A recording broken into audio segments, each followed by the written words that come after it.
March is Kidney Health Month across Canada, with the Kidney Foundation asking us all to make our mark on kidney disease. 4 million Canadians' lives are affected by kidney disease, including our next guest, Christine Jowett. Now, Christine, you're willing to share a bit of your story. You had a transplant 22 years ago. Yes, we did. So I started as a young kid with type 1 diabetes, which is one of the top reasons for kidney failure, that and high blood pressure. So not for sure, but it's most likely that's why I needed a kidney transplant. My kidneys failed when I was about 33.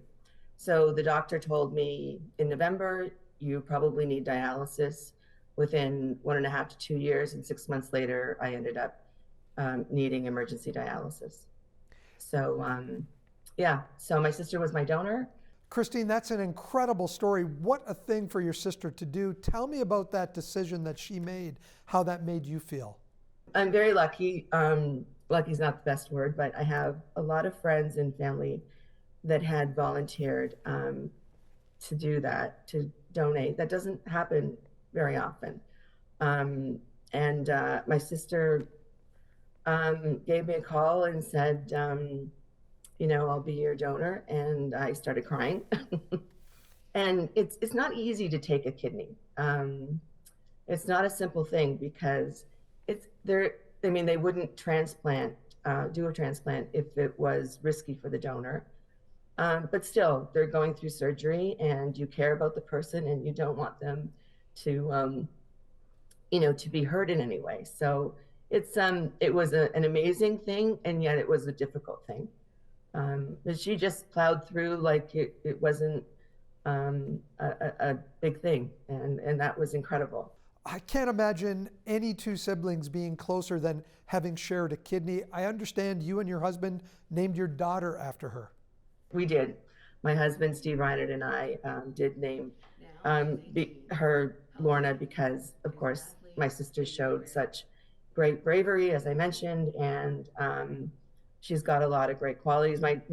Our daughter, has those qualities, a lot of those qualities, which is nice to see. And so my sister's name is Lorna Colley, and she's a great person, and she does a lot for the community. So 22 years, that's a long time. That's a very big success post-surgery to continue to still be using that same kidney. What is the average, and what happens to someone who, the kidney starts to fail after 12 to 16 years or so? There's two things. If you are a deceased recipient, which is when you get an organ from a person that's passed away, for kidney, it's usually about 8 to 10 years. And for living related, it's usually about 12 to 16 years.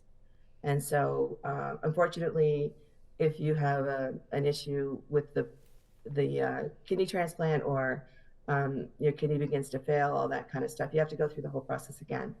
But there's really, I might talk about this a little more, but the Kidney Foundation has great support. I work with the Kidney Foundation as a volunteer to support people that are in all stages, whether it's been their first time or, the second time around, or, just to help.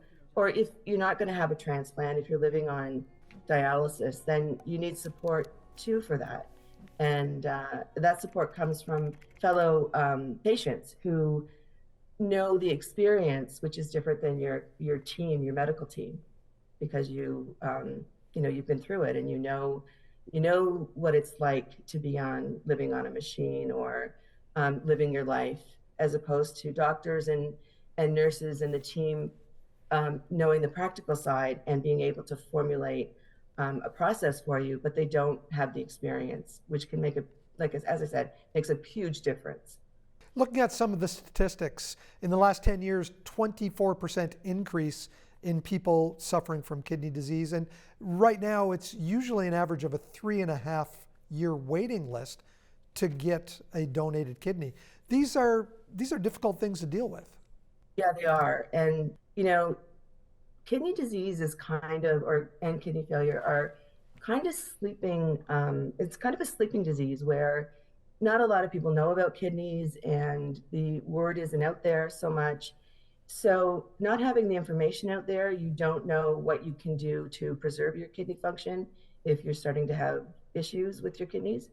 And you don't, some people don't even know where their kidneys are. It's kind of funny when, with those of us that do know, they're going like this, where's my kidney and what does it do? So, yeah, it's not, I mean, there's lots of other conditions that the percentages are rising, and kidney failure is one of them. For Kidney Health Month, the push is to share some of these stories, to share stories like your own. And what else should be done during the month of March? Well, one of the things we're pushing is to let your story be known, so that people know that you're out there, and that that there's more than just a few people, that it's actually a condition that's more broad. And the other thing is we're looking for people to donate to the cause, because there's vital research related to kidney and kidney function that needs to be continued and needs to be done to support health in general. And then I mentioned the peer support group. The Kidney Foundation also provides financial support, limited financial support, for people who need help to get to their dialysis, or they need grocery or rent help, and so on. So if you're in that position, you can go to the Kidney Foundation for that support.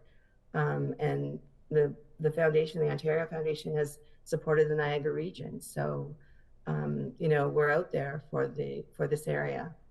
Christine, thank you for sharing your story and helping to shed some light on this situation. We appreciate your time.